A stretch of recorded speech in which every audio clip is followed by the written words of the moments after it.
It was 2 in the morning, and the house was completely silent.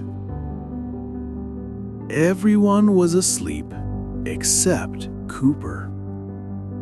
His owner was on the floor, suffering a heart attack. Cooper tried everything, but his human didn't wake up.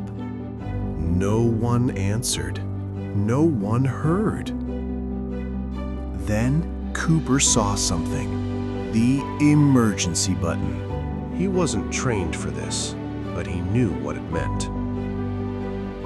And in one brave moment, he pressed it.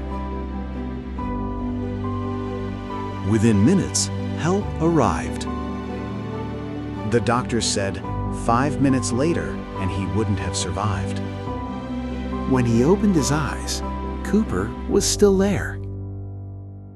He wasn't trained to save a life. He just loved one.